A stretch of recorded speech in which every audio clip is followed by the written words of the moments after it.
Assalamualaikum warahmatullahi wabarakatuh. Baik, kita mulai saja sesuai dengan jadwal. Silakan sebelumnya absen di Sikadu. Sudah saya buka Sikadunya untuk absen hari ini. Kita lanjutkan di perkuliahan ke berapa ini? Berikutnya adalah setelah menentukan judul, kita akan belajar menulis abstrak sekalian introduction. Jadi nanti sisa waktu hari ini digunakan untuk menulis abstrak dan judul, abstrak dan introduction atau pendahuluan. Bagi yang sudah menyelesaikan tugas judul, silahkan ditulis, diketik pada kolom komentar pada konten judul-judul penelitian kuantitatif. Silahkan dengan akunnya masing-masing, akunnya sendiri-sendiri, jangan pakai akun temannya. Diketik di kolom komentar judul yang sudah kalian dapat, menyertakan nama dan NIM.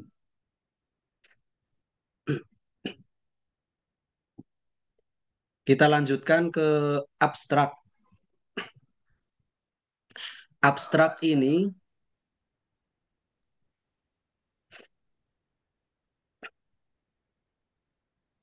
pada dasarnya ada tiga. Pada awalnya jurnal ilmiah itu publish ada tiga. Yang pertama berisi tujuan. Yang kedua berisi metode atau teknik analisis. Dan yang ketiga berisi hasil, result, hasil penelitian. Tujuan, metode, hasil. Purpose, aims, method, atau analisis teknik, result. Inti dari abstrak ini berisi kebaruan, originalitas, atau novelty. Jadi ketika orang membaca abstrak, oh ini baru, saya baru baca, ini temuan baru. Itu inti dari abstrak. Jadi kalau kita lihat abstrak itu isinya seperti itu, tujuan, metode, teknik analisis, dan hasil, apakah mungkin ada abstrak yang isinya hanya 3 sampai atau 4 paragraf? Ada. Saya contohkan artikel yang berisi abstraknya itu hanya 4 kalimat, bukan paragraf, maaf, maaf ya. 4 kalimat. Ini artikel yang sangat penting bagi saya. Karena abstraknya isinya hanya 4 kalimat dan diterima di Journal of Marketing. Journal of Marketing publish nomor volume 43 tahun 79. Journal of Marketing itu saat ini Q1 terindeks Scopus. Jadi Cooper ini menulis 4 kalimat abstrak. Atau kalau kita sesuaikan dengan struktur yang tadi, kita lihat kalimat pertama. Kalimat pertama ini berarti ya. This article reports the result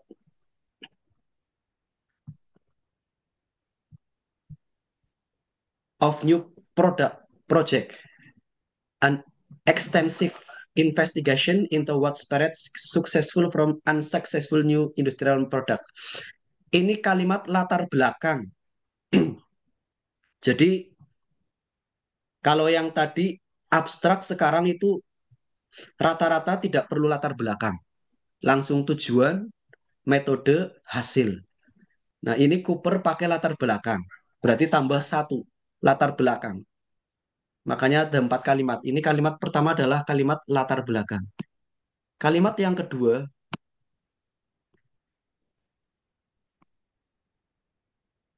Multivariate methods are used to probe this success or failure question. Metode. Kalimat yang kedua adalah metode. Metode yang digunakan oleh Cooper itu metode multivariat. Kemudian kalimat yang ketiga,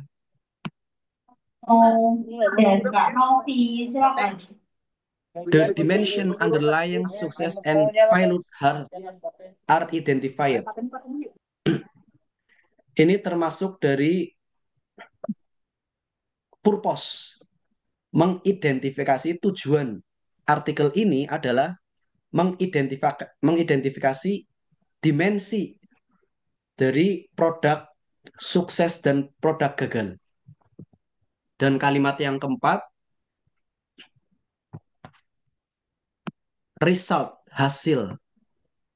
The dominant rule of product strategy and the need for a strong market orientation clearly are demonstrated. Judulnya juga jadi dari dulu itu judul sudah fleksibel banget. Dimensi produk baru sukses dan gagal dari suatu industri. Nggak perlu semua variabel dicantumin di judul ini. Itu contoh dari format abstrak yang pertama. Seiring dengan perkembangan zaman, perkembangan penelitian, artikel,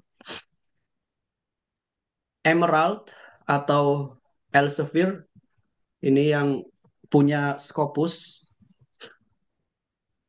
membagi abstrak menjadi 7. Abstrak itu terdiri dari 7. Purpose, tujuan, desain penelitian, metodologi penelitian, atau pendekatan penelitian. Kemudian yang ketiga itu temuan, findings. Yang keempat, keterbatasan penelitian atau implikasi penelitian. Yang kelima, implikasi praktis. Dan yang keenam, implikasi sosial. Dan yang ketujuh, originalitas atau value. Jadi ada 7. Meskipun nanti dalam praktiknya boleh ada yang nggak ada. Jadi nanti kalau bikin akun di jurnal, mau submit, itu ada opsi. Boleh, misalkan implikasi praktis dan implikasi sosial, milih salah satu, misalnya seperti itu. Kita contohkan artikel yang abstraknya ada unsur-unsur tersebut. Ini artikel judulnya Determinants of New Product Performance in Small Firms. Nanti dua artikel ini saya share buat contoh format judul ya, atau format abstrak. Jadi abstrak yang ada di sini terdiri dari purpose, tujuan. Tujuan penelitian ini atau tulisan ini atau paper ini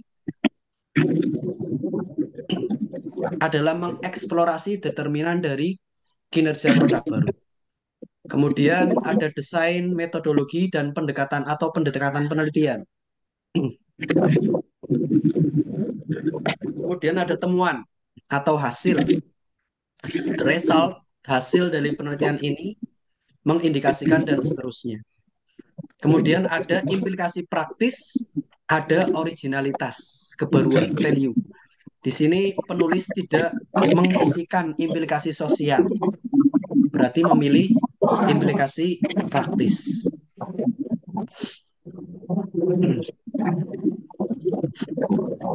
Tadi saya sampaikan pentingnya artikel yang pertama bagi disertasi saya, berarti yang Cooper ini. Cooper ini membuktikan bahwa inovasi berpengaruh negatif terhadap kinerja.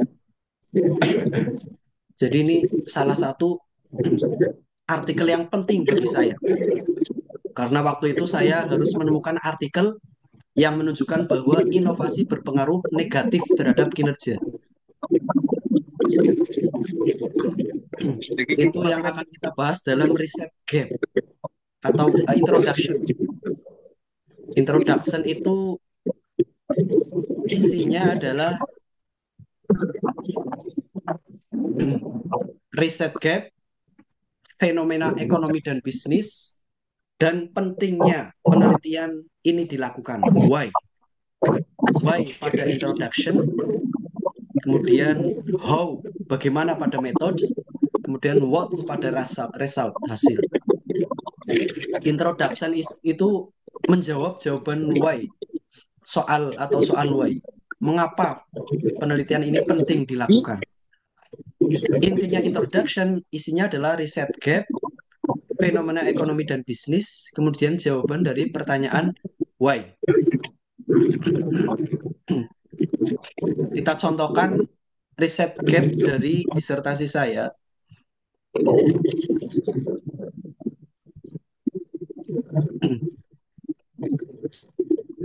Disertasi saya judulnya meningkatkan kinerja pemasaran produk baru di industri keuangan mikrosyariah melalui nilai inovasi berbasis syariah.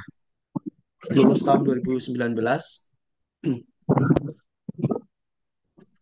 Ini contoh dari PowerPoint yang bukan PowerWord. Jadi harapannya nanti kalau skripsi, munakosa, sempro, jangan PowerWord ya. Mengcopy paste dari Word-nya skripsi ke PowerPoint. Jadi saya harus menemukan riset gap, kesenjangan penelitian, perbedaan hasil penelitian antara inovasi dan kinerja. Waktu itu yang saya temukan semuanya, hampir rata-rata inovasi berpengaruh positif terhadap kinerja. Kemudian tahun 79 saya mulai menemukan bahwa inovasi berpengaruh negatif terhadap kinerja. Jadi ini contoh dari riset gap, perbedaan hasil penelitian. Ada peneliti yang hasilnya inovasi berpengaruh positif yang di atas. Kemudian ada peneliti yang hasilnya inovasi berpengaruh negatif atau mungkin tidak berpengaruh. Itu isi dari riset gap, introduction. Yang kedua, introduction itu berisi fenomena bisnis. Jadi dalam introduction itu ini, masalah penelitian dan fenomena bisnis. Misalnya terdapat kesenjangan penelitian hubungan antara NPD Innovation dan NPD Performance. Ini riset gap. Riset gap yang pertama, introduction itu isinya riset gap. Kemudian fenomena. Fenomena yang terjadi pada waktu itu dari peneliti tahun 2016 kan melaporkan lembaga keuangan syariah di Malaysia 20% tumbuhnya. Di Indonesia, lembaga keuangan syariah tumbuh 40%. Ini sebuah fenomena. 2 kali lipat dari Malaysia. Dari lembaga keuangan syariah yang tumbuh tersebut, industri keuangan mikro syariah merupakan penyumbang terbesar. Jadi ini kembali ke yang tadi introduction. Introduction isinya adalah riset gap, fenomena ekonomi dan bisnis, pentingnya penelitian ini dilakukan. Itu materi kuliah kita pada hari ini, abstrak dan introduction. Nanti silakan waktu yang tersisa digunakan untuk menulis abstrak dan introduction. Bagi yang sudah mengerjakan judul, silahkan dikumpulkan di kolom komentar konten judul-judul penelitian kuantitatif menggunakan akunnya masing-masing, akunnya sendiri-sendiri. Jangan memakai akun temennya. Demikian materi perkuliahan hari ini. Jangan lupa untuk absen di Sikadu. Wassalamualaikum warahmatullahi wabarakatuh. Ini nanti rekamannya saya upload juga ke YouTube. Nanti saya share kontennya bagi yang belum bergabung bisa melihat materi kuliah hari ini.